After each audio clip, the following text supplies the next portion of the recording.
Bravo, bravo, monsieur Tessman, monsieur Tanner Lattès, encore un match incroyable de notre Américain. Alors pas complet puisqu'il est rentré en cours de jeu face à Utrecht dans ce match d'Europa League, ce premier match d'Europa League à l'extérieur, dans un match piège et compliqué.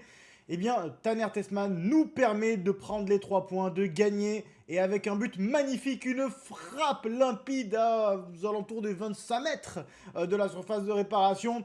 Magnifique frappe de Tanner Tessman, vraiment sorti de nulle part. Il venait de rentrer peut-être 5 minutes avant dans l'entrejeu lyonnais. Et là, il nous a mis une praline, un patator, les amis. C'était pas dans mon bingo 2025, cette frappe de Tessman. Mais qu'est-ce qu'elle fait du bien, qu'est-ce qu'elle fait du bien. Et ça nous permet de gagner face à nos amis, ou pas, hein, d'Utrecht, club hollandais qui est en l'occurrence pour le moment, je crois, 6ème dans leur championnat en Hollande, mais qui est une équipe un peu embêtante à jouer, qui a l'habitude d'être là dans les joutes européennes depuis quelques petites années, mine de rien maintenant. Alors c'est pas Feyenoord, c'est pas Eindhoven, c'est pas l'Ajax, mais ils ont fait quand même quelques petites percées dans certaines années. Donc ça reste un match qui était sur le papier pas si facile à aller gérer, surtout au vu de notre effectif, de notre banc, du fait que Tolisso n'était pas là suspendu pour ce match-là. Donc c'était très compliqué d'imaginer un match facile pour l'Olympique Lyonnais et ça n'a pas été le cas, ça n'a pas été un match facile. On n'a pas non plus eu extrêmement peur, mais on n'a pas tout dominé. On a fait un petit peu tourner au niveau de l'effectif, mais on a gardé quand même une ossature, une certaine ossature. Vous me direz ce que vous en pensez bien sûr dans les commentaires. On va débriefer tout ça ensemble dans cette petite vidéo. Bien sûr, avant tout cela, je compte sur toi pour mettre le pouce bleu, pour t'abonner à la chaîne si t'es pas encore abonné, et bien évidemment pour commenter afin de me dire ce que tu as pensé de ce premier match européen.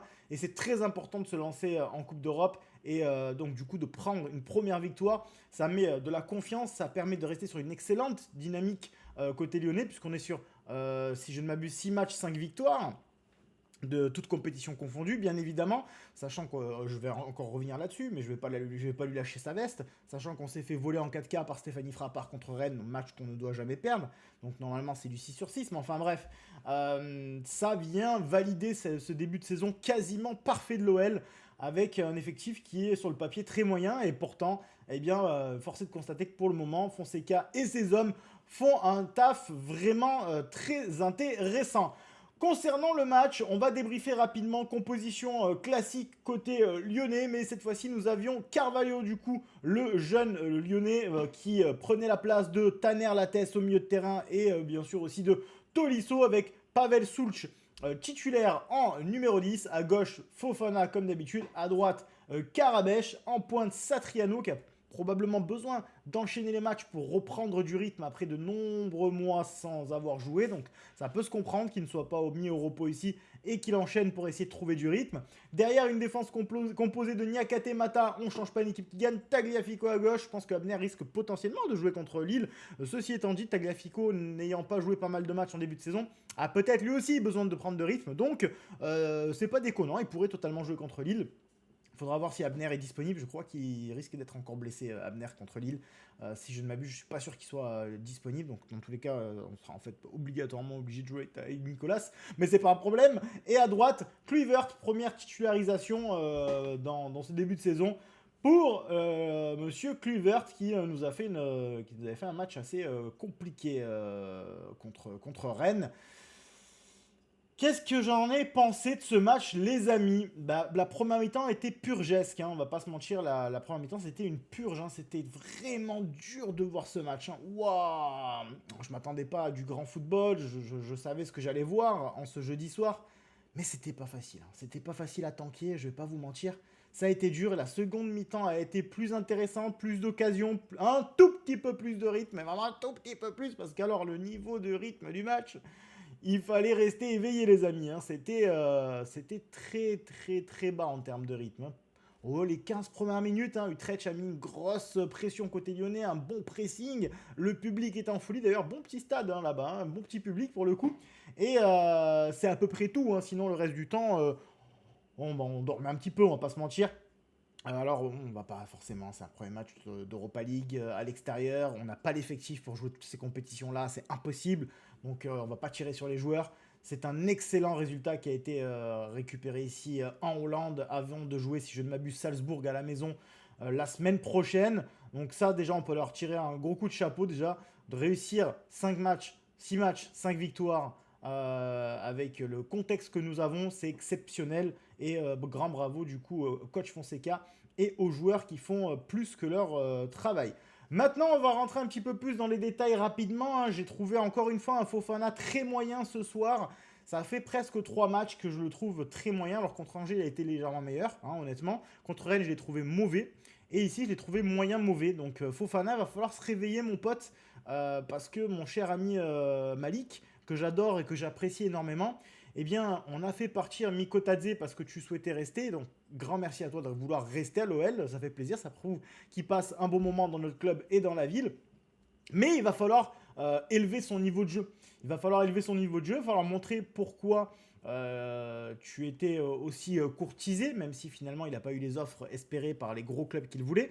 Et il va falloir que tu eh bien, prouves que des gros clubs vont faire appel à toi l'été prochain. Et quand je dis gros club, hein, ça vise le top 5, top 6 européen du côté de Fofana. Donc il va falloir faire quelque chose de mieux. Parce que pour le moment, Malik, depuis 3 matchs, c'est très en dessous de ce qu'on attend de toi.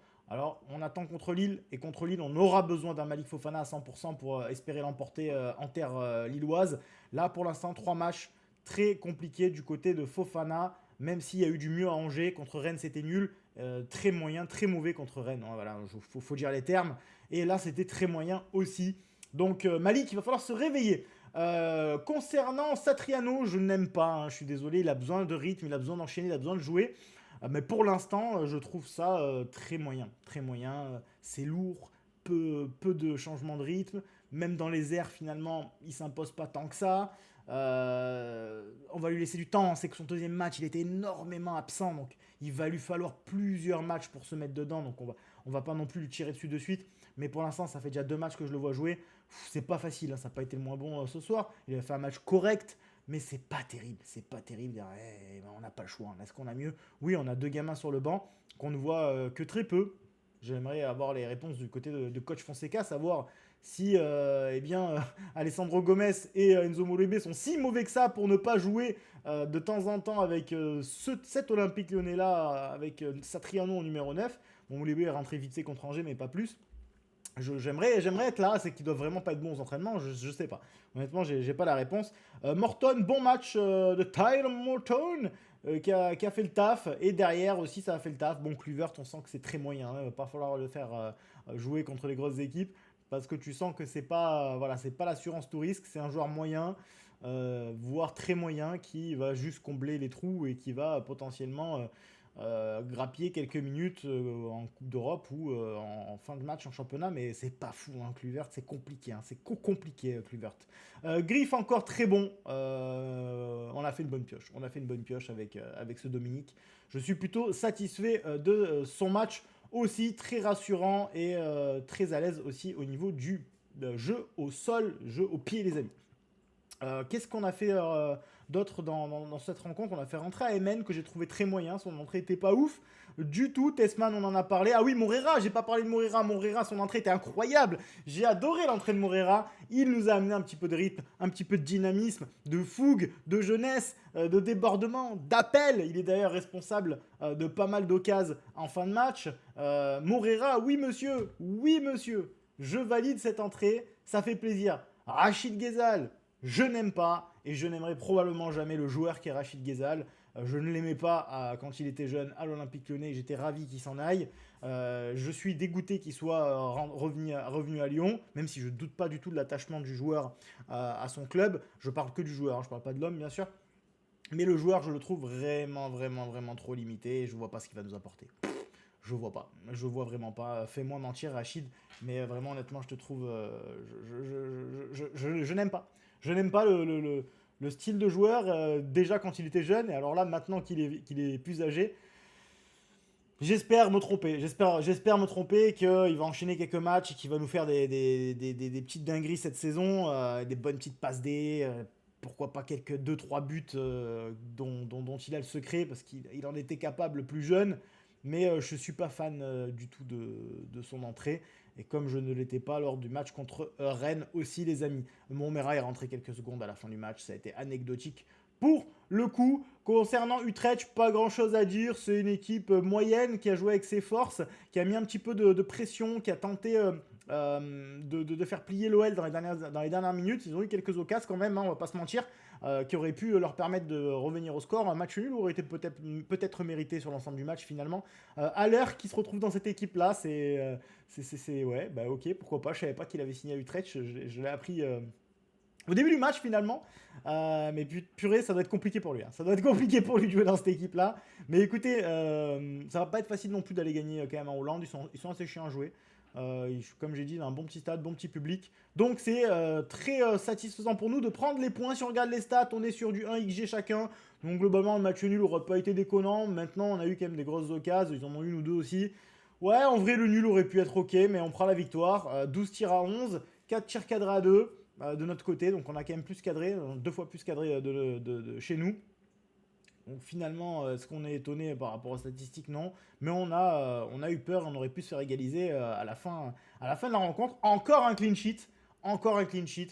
Alors là, si on m'avait dit qu'on allait avoir une défense aussi solide cette saison, après la saison qu'on a passée l'an dernier, avec les mêmes joueurs, après, j'aurais cru personne. Hein, je vous aurais pas cru, les amis. Quel level up, c'est incroyable. C'est incroyable. Là, défensivement, on est sur 6 matchs, 5 victoires. On doit être sur 5 clean sheets, si je ne m'abuse. On prend les buts contre Rennes. Attends, je sais plus. Est-ce qu'on a pris des buts contre Marseille? Non. Premier match non plus. Je crois pas. Hein. Je crois qu'on a pris contre Rennes. Hein. Donc ouais, on doit être sur 5 clean sheets sur les 6 derniers matchs. Ou 4. Ça, vous me reprendrez. Mais en tout cas, une solidité défensive qui fait extrêmement plaisir. J'ai pas grand chose d'autre à ajouter sur ce match. On prend, ça fait grave plaisir. Dites-moi ce que vous en pensez dans l'espace commentaire. Exprimez-vous si vous avez regardé le match, bien évidemment. Et s'il y a des supporters hollandais, n'hésitez pas aussi. Et puis, quant à moi, je vous abandonne. Je vous laisse. Je vous souhaite une agréable journée, une agréable soirée. On se retrouve pour les pronos de la nouvelle journée de Ligue 1 qui arrivera bien vendredi. Ouais, j'aurais pu la sortir jeudi, mais finalement, je la sors vendredi.